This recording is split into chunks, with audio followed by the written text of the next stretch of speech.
2020 ha marcado un punto de inflexión en nuestra manera de relacionarnos, de consumir, de trabajar. Son muchos los cambios que experimentamos a diario. Lo comprobamos todos los días. ¿Cuál es el camino a seguir? ¿Cómo adaptarnos a esta nueva realidad y a esos cambios vertiginosos? Son muchas las preguntas.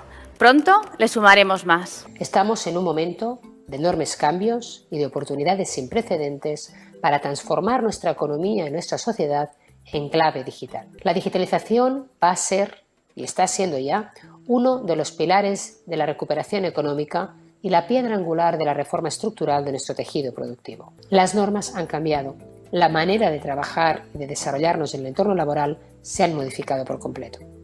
La extensión del teletrabajo o la mecanización son algunos ejemplos de las enormes transformaciones que están por venir y que debemos adoptar como un elemento más a favor de un proceso imparable de digitalización de nuestra economía. Es el momento de apostar por una nueva manera de entender el trabajo del siglo XXI, de imaginarnos nuevas formas de desarrollo profesional, de afrontar la robotización como una liberación de la carga de trabajo, como una oportunidad para enfocar nuestro esfuerzo y nuestro talento hacia áreas más creativas, para explotar lo mejor del ser humano, su talento, su creatividad, sus ideas, su emoción. Las compañías, como bien decía además Ana también al principio, van a sufrir un proceso de transformación radical que por suerte nos va a poder, como decíamos al principio, ¿no?, rehumanizar la sociedad y por supuesto las organizaciones, poniendo a las personas en el centro de todo lo que está pasando y sobre todo al talento como principal motor de esa evolución.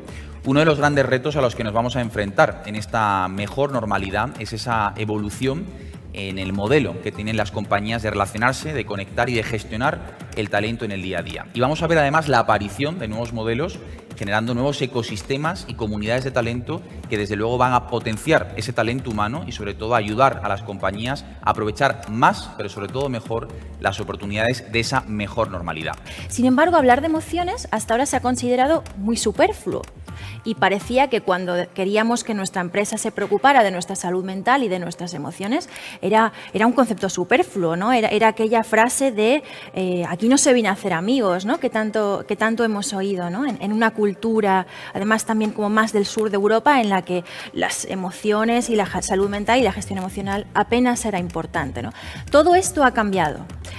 Voy a insistir a lo largo de mi participación que la nueva normalidad, desde mi punto de vista, no va a volver, sino que va a volver algo, vamos a transformar entre todos la sociedad y vamos a construir una sociedad mucho mejor. Y ahí es donde la salud mental y la gestión emocional va a tener un papel muy relevante. Pero lo primero que nos tenemos que preguntar es ¿cuál va a ser el papel de mi empresa? Hablando de ese papel de las empresas, una de las grandes apariciones, ¿no?, que está habiendo en todo tipo de compañías en cualquier parte del mundo y por suerte también aquí en España, es ese nuevo rol, ¿no?, del que hablamos, de gestor, ¿no?, por así decirlo. Se hablaba antes de los Chief Happiness Officers, hablamos también de los Chief Emotions Officers, ¿no?, de cómo vamos a empezar a gestionar cada vez más de la mejor manera posible las emociones de los equipos que nos rodean. Precisamente de esto nos quiere hablar Benjamin en su siguiente vídeo. So if you are a business that does not have health, safety and wellbeing resource or a clear, compelling strategy on managing risk around health, safety and wellbeing, stop, think and plan to find a solution to this. It's never too late. Across the world there are numerous places of support and resource to help you take this small but critical first step. I would add that it doesn't mean that you have to employ an army of health, safety and wellbeing professionals. My advice is always to integrate the subject into how you work. If it's in design, procurement, supply chain management, look to see where you can add measures from a health and safety and wellbeing point of view into that and how you can mitigate the risk. Luis, me gustaría que me contaras cómo la inteligencia artificial va a ayudar a mi organización en la forma que vamos a tener de trabajar en el futuro. Nosotros en Globant consideramos que estamos en la era de la implementación de la inteligencia artificial. Y desde el punto de vista de una organización, los programas y las distintas iniciativas de inteligencia artificial, como te decía en nuestro caso de organización aumentada, creemos que genera un impacto en todas las dimensiones de una organización. En la forma de reclutar el talento, en la forma de gestionar ese talento, de conservarlo, de crearle carreras y desarrollo de sus carreras y lo que llamamos educación continua, en productividad, por supuesto, en soluciones que permiten democratizar el conocimiento dentro de una propia organización. Hay muchísima información en una organización que está separada en silos y con ciertas soluciones de inteligencia artificial, cualquier persona, cualquier profesional de esa organización puede acceder en tiempo real a esa información, por lo cual, desde el punto de vista de lo que es empresa, le genera impacto en todas las dimensiones. Lirios, me gustaría que nos pudieras compartir aquí en directo precisamente, ¿no?, cuál es tu visión y la visión que desde Google impulsáis acerca de las tecnologías, sobre todo de esa relación con el mundo humano, de las nuevas habilidades y capacidades que tenemos que desarrollar, de esa situación en digitalización que tenemos en un país como España y que además la Secretaria de Estado inicialmente, ¿no?, planteaba en su intervención en la apertura, y sobre todo también que nos cuentes esos proyectos en los que estáis involucrados aquí en España con el Gobierno y otras instituciones para precisamente conseguir impulsar esa empleabilidad digital de todo el enorme talento que tenemos en un país como España. Pues si queréis, para empezar, cuando Google realmente reflexionamos sobre el futuro del trabajo y estas nuevas maneras de aprender, ¿no?, y de trabajar, lo vemos desde diferentes prismas. Yo creo que el primero es cómo nos adaptamos al cambio, cómo nos adaptamos, pues, a una nueva manera de desempeñar nuestro rol, y el caso claro pues es la pandemia, ¿no?, que ha hecho que todos en Google pasemos al formato teletrabajo. Entonces, las nuevas formas de trabajo pues incluyen ser capaces, pues, ¿no?, de desarrollar los empleados para afrontar esta incertidumbre en el nuevo entorno digital. El segundo punto, yo creo que es cómo preparamos a nuestros empleados en skills. Una vez hemos preparado al trabajador en un ambiente distinto al que nos hemos tenido que adaptar, ¿no?, de una manera muy abrupta, muy rápida, como nunca antes lo habíamos vivido, entonces, ¿qué conocimientos damos a estas personas? ¿Qué le vamos a enseñar a esta fuerza laboral para que se enfrente a los retos del futuro? Nosotros estamos viendo cómo los espacios de trabajo, los entornos de trabajo están evolucionando hacia entornos híbridos, ¿no?, donde convive la parte del trabajo digital con el trabajo en los espacios físicos, y donde la separación entre ambos se desdibuja, ¿vale?, porque la transición cada vez es más fluida de uno a otro, y en todo esto la tecnología juega un papel fundamental. Yo creo que estamos en un momento muy singular, motivado por las circunstancias que hemos vivido, y apenas estamos empezando a explorar todo esto, ¿no?, avanzando hacia esto conforme se vaya pues relajando las restricciones de presencia. Vamos a haber incorporado el mix de trabajo físico de una manera distinta, porque los espacios ya no se van a ocupar como se ocupaban antes, porque hemos visto que no tiene sentido. Convencidísimo de que vamos a salir reforzados. No, vamos a salir 150% distintos. O sea, tiene que ser así, no puede ser de otra manera.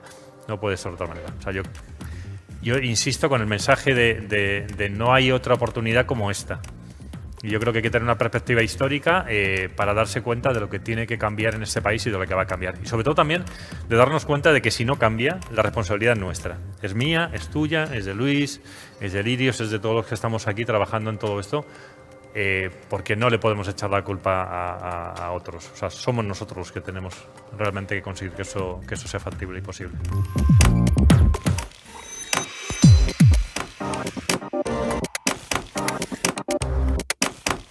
Aquí seguimos en Next Now. Espero que os estéis llevando un montón de reflexiones. Yo, desde luego, me las estoy llevando.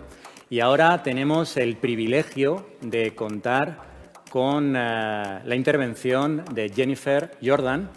Jennifer Jordan es psicóloga social y además es profesora de liderazgo y de comportamiento organizativo en el Institute of Management Development. Ella además va a intervenir desde Lausanne, en Suiza. Ahora nos viajamos hacia el centro de Europa. Y además es una gran experta en liderazgo dentro de la era digital. And so I'll be talking today about engagement, a very important topic within teams and within organizations, because it essentially says how much effort and how much emotional connection do people feel in their work.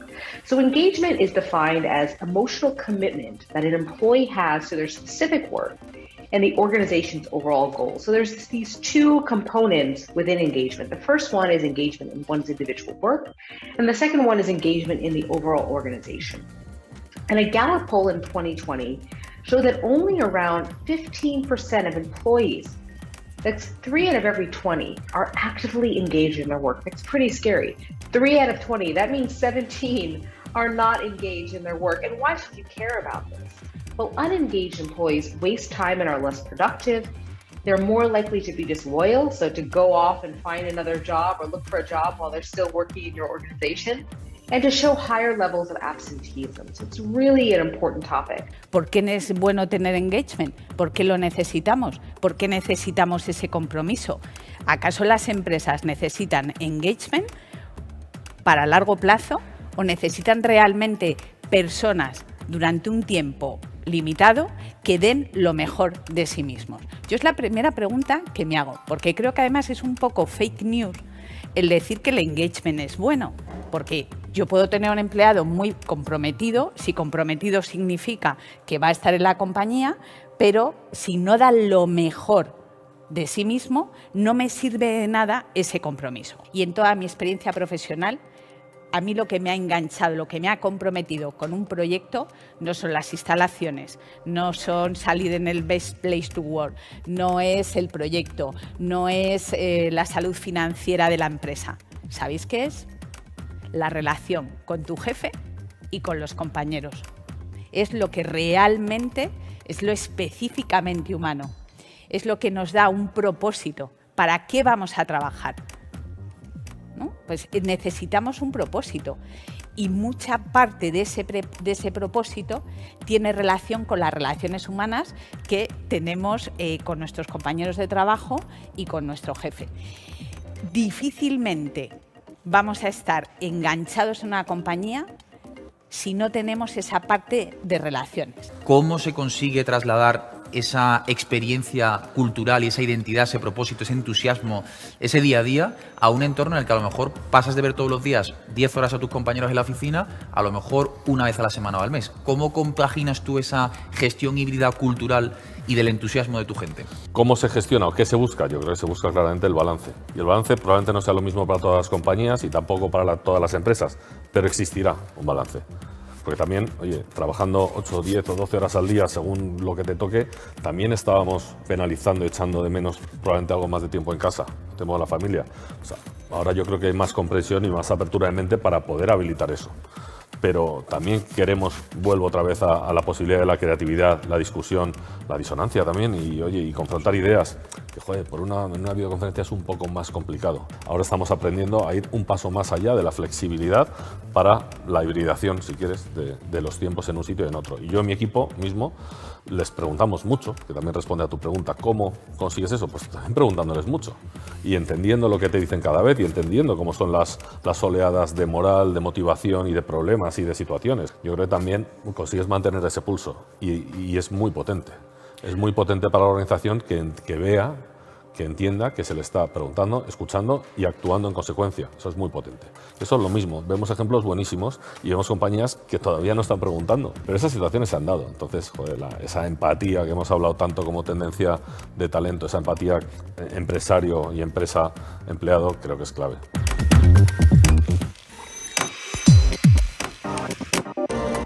Continuamos en Next Now y en este bloque de Environment, cómo no, vamos a hablar de la tecnología, pero ya centrada en herramientas y soluciones concretas en nuestro día a día y también en los espacios de trabajo, tanto los espacios comunes, como puedan ser las oficinas, como los espacios que ahora estamos utilizando, como puede ser nuestras casas.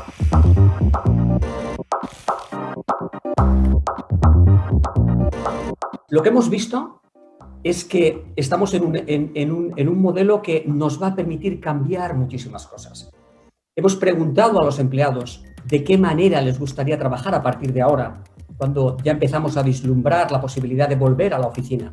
Si realmente es eso lo que quieren hacer, si realmente es eso lo que queremos hacer. Y lo que estamos viendo básicamente es que, en términos generales, vamos a tener 3 modelos de trabajo que van a coexistir. En primer lugar, va a haber uno que lo vamos a llamar flexible, Es un modelo de trabajo en el que el empleado va a estar en la oficina entre 1 o 2 días a la semana, no más de eso.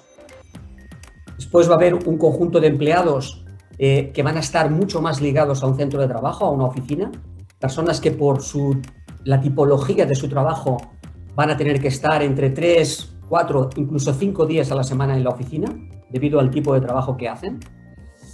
Y por último vamos a tener también un conjunto de empleados que van a ser 100% remotos, que van a poder estar trabajando desde espacios no conectados necesariamente con una oficina. Si nos paramos a pensar, pasamos el 30% de nuestra vida en el trabajo, el otro 60% en nuestras casas, con lo cual estamos hablando de casi un 90% del tiempo en espacios interiores. Y en este último año quizás nos hemos acercado más al 100%. Espacios interiores para los cuales naturalmente es absolutamente crítico que sean cómodos, que estén bien iluminados, que sean saludables, más importante ahora más que nunca. Entonces, para remodelar, para readaptar esos espacios, que sea oficina, que sea casa, o para reorganizar un espacio, necesitamos ver cómo quedaría, ¿no? Tener una idea, hacer pruebas, ver diferentes opciones, hacer simulaciones.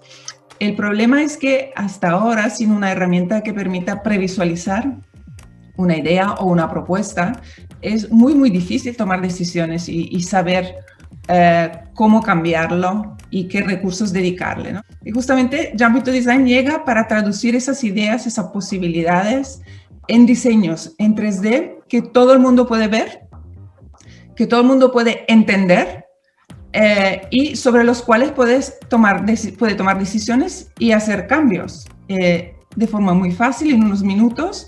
Y una vez que se tenga la versión digital de ese espacio, que puede ser una oficina, un espacio común o en casa, cualquier tipo de estancia, ya está ahí. Tenemos la versión digital de ese espacio y en cualquier momento en el futuro lo podemos cambiar, lo podemos volver a adaptar porque las necesidades se van adaptando, van cambiando. Lo que ocurre es que la oficina deja de ser ese espacio con muchísimos boxes o mesas en las que trabajar.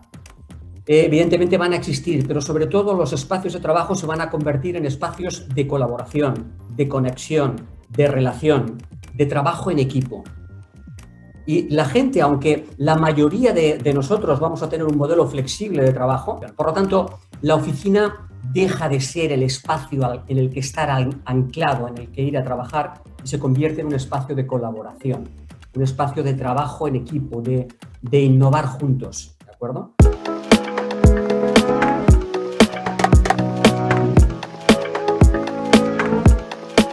¿Cuál ha sido un poco tu vivencia personal en todos estos meses al tener de repente de la noche a la mañana que tener a toda tu gente distribuida por todo el mundo en sus casas con situaciones muy complicadas? ¿Cómo has vivido ese proceso? Porque había connotaciones emocionales, legales, burocráticas, de todo tipo. ¿Cómo has vivido ese proceso tú? ¿Cuál ha sido la dificultad aquí? Pues la dificultad ha sido el componente cultural. ¿Y por qué? Porque nuestros empleados estaban acostumbrados al teletrabajo, pero lo que hemos vivido durante estos meses no ha sido teletrabajar. El teletrabajo, al fin y al cabo, es la capacidad de desarrollar mi puesto de trabajo en las mismas condiciones en otro sitio que no sea la oficina. Y esto no es lo que ha pasado. Lo que ha pasado es que nos hemos visto encerrados en nuestras casas.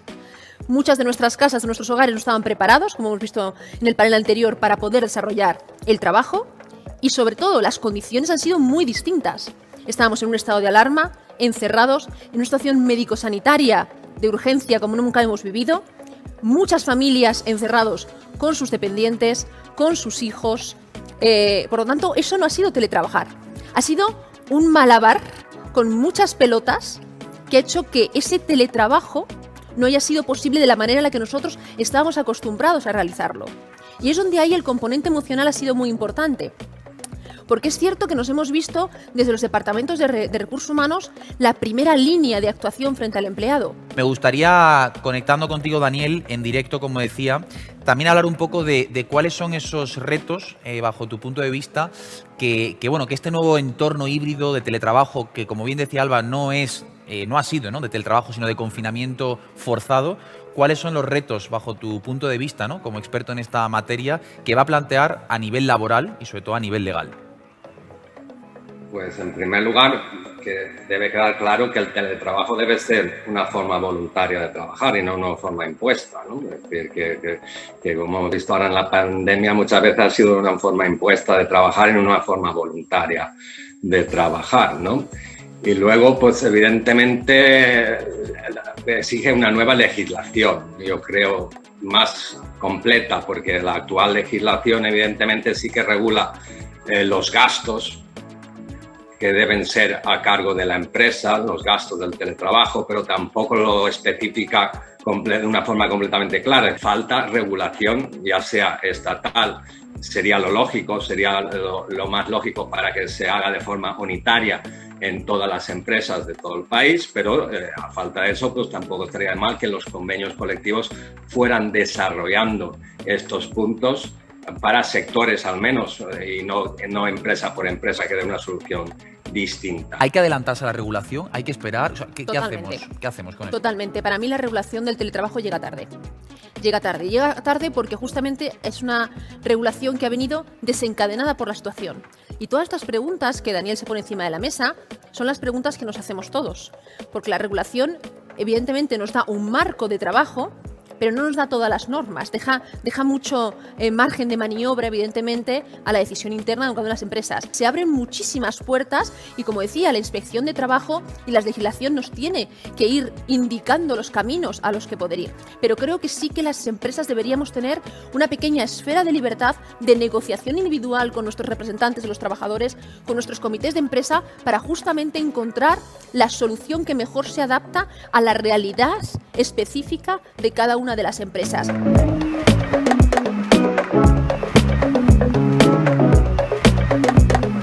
Hemos pasado un año de crisis en la que todos hemos visto cómo se multiplicaba la dependencia digital de nuestra sociedad, de nuestra economía, y sabemos que eso viene a quedarse. También sabemos que ese volumen creciente de usuarios que se han acostumbrado, a veces por la fuerza, al teletrabajo, al comercio electrónico, a la teleeducación, pues un gran porcentaje de los mismos viene a quedarse. Y también sabemos que los cibercriminales que están detrás de todas esas campañas de intentos de robar fundamentalmente datos financieros de ciudadanos, de empresas, pues van a ir detrás de donde está el negocio y por lo tanto van detrás de los usuarios digitales. ¿Cuál es la perspectiva? Bueno, sabemos que más del 40% de los usuarios que se incorporan a servicios digitales, como puede ser el comercio electrónico, los estudios nos indican que permanecen fieles una vez que han probado este tipo de servicios. Lo mismo va a suceder con el teletrabajo o la teleeducación, vienen para quedarse. Por lo tanto, tenemos ante nosotros el reto de acelerar esas medidas de despliegue de ciberseguridad tan necesarias para no solamente proteger a los usuarios, sino para asegurar la competitividad de nuestra economía, de nuestras empresas.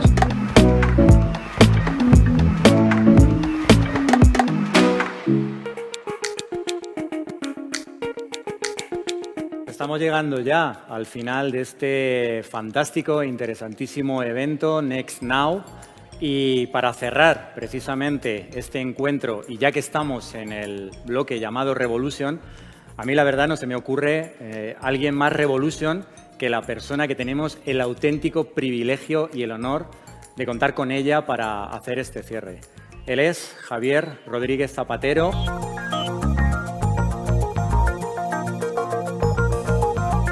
Oye, imaginaos que estáis en un gran auditorio, encerraos, las puertas no se pueden abrir, las ventanas están totalmente cerradas y cae una gota de agua, al minuto 2 gotas de agua, al siguiente minuto 4, al siguiente minuto 8, al siguiente minuto 16. Espero que hayáis sido rápidos porque os he hablado de 31 gotas de agua en 5 minutos. Lo que posiblemente vuestra mente lineal no es capaz de percibir es que en 32 minutos en un auditorio de tamaño medio estamos ahogados, muertos. Y lo más curioso de todo esto es que en 32 minutos muertos, pero en el minuto 28, es decir, 4 minutos antes de morir, solo el 6,25% de la sala está llena de agua. ¿Por qué cuento esta historia? Porque no estamos ni educados ni preparados para interpretar un mundo que es totalmente exponencial. La clave de este mundo es saber prever cuándo va a estar este minuto 28 a partir del cual la curva exponencial sube, el agua cae a borbotones como si fuera una riada, un tsunami y todos estamos muertos. Es apasionante cuando somos capaces de cambiar esa mentalidad lineal por una mentalidad exponencial que, por cierto, es más parecida a la de los niños. Y en este mundo exponencial es un mundo en el que el suelo que pisamos ya no está fijo nunca. No es sólido, es un suelo que se mueve, es un mundo volátil, incierto, complejo, ambiguo. No somos capaces de interpretarlo y no lo vamos a hacer fácilmente. Y esto nos lleva a estar cada vez más rodeados de una sociedad que se siente conectada, poderosa, que tiene el poder del saber y que además está 24 horas al día, 7 días a la semana, a través de un móvil o de diferentes aparatos conectado a un mundo de saber y de servicios como es Internet. Y esto nos tiene que hacer reflexionar porque el futuro se mueve en esta dirección. Es una dirección en la que la distancia entre el deseo y la consecución de los deseos prácticamente se tocan. Y por eso todos y cada uno de nosotros tenemos grandísimas expectativas. Es inevitable que la tecnología, que es cada vez más exponencial, nos lleve a un mundo que tengamos que ser capaces de interpretar. Se habla hoy de inteligencia artificial. Para mí es la tecnología que va a mandar en esta década de los años 20 de este nuevo siglo. ¿Por qué? Porque hay algo detrás de la inteligencia artificial que es la gran cantidad de datos que alimentan esos algoritmos que hoy computan de manera muy rápida y que, no tengo tiempo de hablar de esto, aunque me encanta el tema, lo principal que tenemos que entender es que cuanto más datos, más conclusiones. Se ha hablado menos aquí de blockchain, pero para mí es una tecnología súper disruptiva porque te permite verificar transacciones entre personas, entre entidades y además hacerlo de una manera universal, imborrable e inhackeable. Y esto implica que la cantidad de segmentos, industrias que están simple y llanamente verificando hechos, transacciones, van a empezar a utilizar blockchain y los costes de transacción o de verificación van a bajar radicalmente. El mundo de la robótica asociado a la inteligencia artificial, yo estoy convencido de que en 10 años vamos a hablar con robots y es posible que en muchos casos tengamos con un robot una conversación más inteligente que la que tenemos con nuestro propio jefe. Preguntaros qué está pasando con la impresión 3D, que se están imprimiendo órganos, tejidos, órganos humanos me refiero, tejidos, y esto puede cambiar mucho la concepción del mundo. Y eso, si lo unimos a todos los avances que estamos viendo en medicina, sobre todo en biotecnología y en nanotecnología. No sé si sabéis que ya hay nanopartículas que son capaces de distribuir la quimioterapia solo a aquellas células que lo necesitan. Este es un mundo en el que no somos capaces hoy de saber qué vamos a necesitar hacer el día de mañana, que la gente tiene miedo de los cambios tecnológicos y que el miedo es un paralizante, es decir, te frena a hacer cosas y no solo te frena, sino que de alguna manera te obliga a defenderte del entorno que hay fuera. Por eso muchos reguladores actúan mirando el pasado para construir el futuro, cuando el futuro se construye directamente mirando el futuro. Yo soy un optimista tecnológico. Creo que si somos capaces de interpretar toda esta tecnología que viene y entender el mundo en el que estamos, seremos capaces de construir un mundo mejor. Y para ello tenemos que prepararnos. Yo diría que next is now. Es decir, que si tenemos que mirar al futuro, hagámoslo ya ahora, porque tenemos una oportunidad única como individuos y también como país.